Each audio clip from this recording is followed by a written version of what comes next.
Wir sind in der sozusagen Evolution Phase 3 und es wird heute der erste Segeltag sein. Und morgen haben wir eigentlich die größte Langstrecke, die es in Europa auf Seen gibt. Also wir haben alle Hände voll zu tun, aber ich glaube, das ist halt die Herausforderung und ich hoffe, dass es gut ausgeht. Genau, heute schauen wir mal, ob die Sachen, die wir umgebaut haben, so funktionieren, wie es funktionieren sollen. Es wird dann sicher ein paar Sachen geben, die wir verändern müssen, ist eh klar, aber das werden wir, glaube ich, heute. Wir haben ein gutes Backup-Team, da den Peter und dich. Ihr könnt ja dann die ganze Nacht ein bisschen schrauben und drehen und wir können dann total entspannt in der Früh kommen und aufs Boot steigen.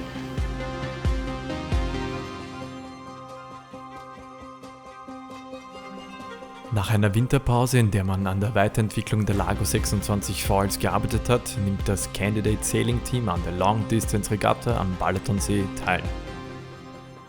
Die Vorbereitungszeit ist denkbar kurz, denn man hatte nur am Vortag die Gelegenheit, die neuen Veränderungen am Boot zu prüfen, Feinabstimmungen vorzunehmen und ein gemeinsames Training zu absolvieren. Der Druck, der vom Start auf den Schultern des Teams lastet, ist hoch.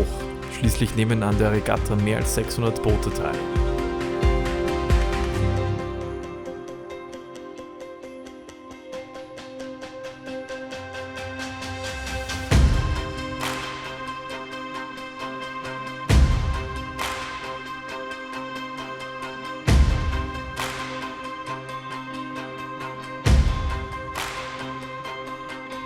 Wir haben eine Tonne ganz unten jetzt.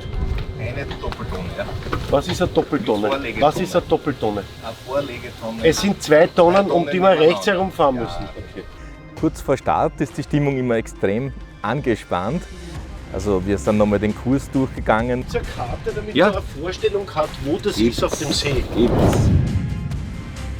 Die 54. Long Distance Regatta führt über die volle Länge des Sees. Die dominierenden Wetterbedingungen von 6 bis 10 Knoten aus Westen stellen für das Team eine große Herausforderung dar, denn die beste Performance hat das Boot bei Starkwind. Die 94 Seemeilen kann man bei diesen Bedingungen gegen Katamarane mit großflächigen Segeln nicht schneller hinter sich bringen.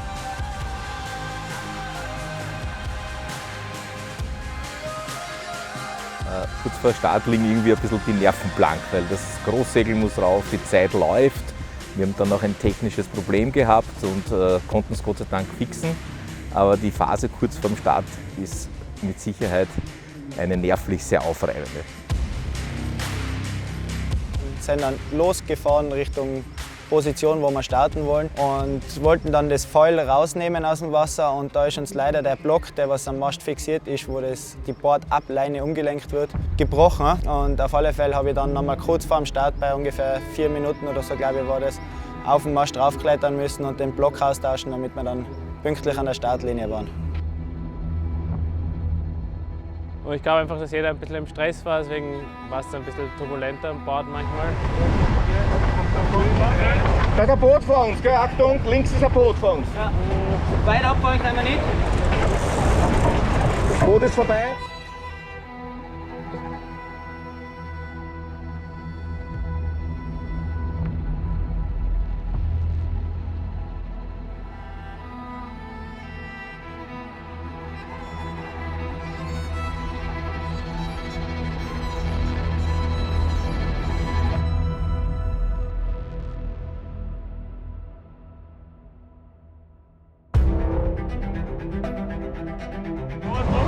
Fahren wir die Top mit? Wir sind einmal sehr knapp zur Startlinie gekommen, sind dann ziemlich in der Mitte aus dem Feld herausgestartet, haben dann in kürzester Zeit aufgrund unseres Bootspeeds schon einige Boote hinter uns gelassen, sind eben dann zum ersten Gate ganz an der Ostküste des Plattensees dann vorgestoßen und da waren wir schon recht weit vorne. Dann sind wir kurz geflogen. In der ersten Tonne haben wir dann die Foils reingegeben und sind dann tatsächlich komplett aus dem Wasser rausgekommen und das war schon ein großer Moment und ein sehr, sehr nasser Moment. Und es ist sehr spannend zu segeln, weil wir eigentlich eben mit dem sehr kleinen Boot immer wieder mal zwischen diesen riesengroßen Maschinen eigentlich unterwegs sind. Wassertiefe war bei uns ein Kriterium. Ich wurde mehrfach belächelt, weil ich habe am Navionics immer nachgesehen, der Plattensee ist ja nicht unbedingt ein sehr tiefer See. Dementsprechend bei Seafock ist es relativ seicht Und an der Stelle sind wir dann wieder hinaus auf den offenen See.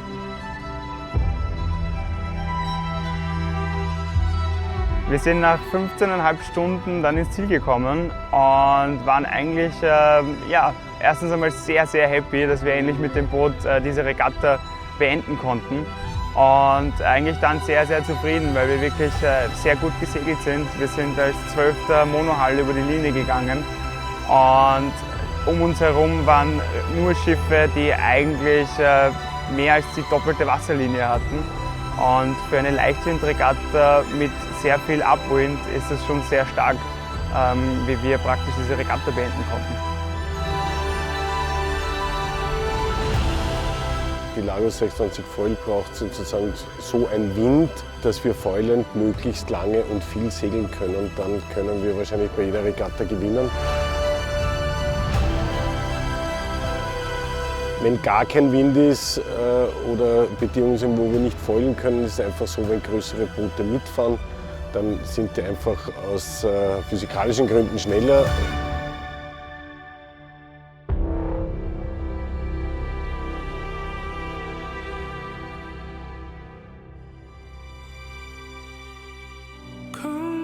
With me down the only road we know.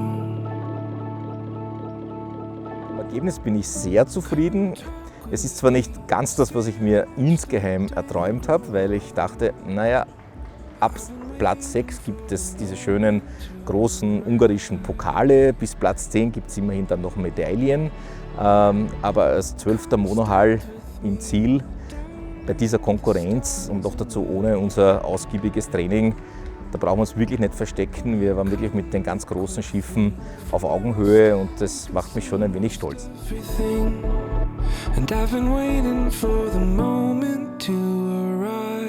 Das Boot performt und das Einzige, was wir jetzt wirklich noch tun müssen, ist uns das Boot zu ersegeln. Das heißt also, wir müssen jetzt viel segeln, schauen, welche Kurse, welche Performance bringen, mit welchem Segelsetup wir segeln und Ähnliches. Und das ist noch ein weites Stück Arbeit. Technisch ist noch einiges zu verbessern, allerdings sind die Themen jetzt wirklich überschaubar. Und ich bin zuversichtlich, dass wir noch die eine oder andere größere Regatta mit der Lago 26 Foil segeln werden. Bei einem Teilnehmerfeld von über 600 Booten ist der 12. Platz in der Klasse Einrumpfboote durchaus ein Ergebnis, das sich sehen lassen kann. Wie das Training des Teams und die Entwicklung der Lago 26 Foils voranschreitet, seht ihr nur bei uns. Nicht vergessen, Candidate Sailing zu abonnieren.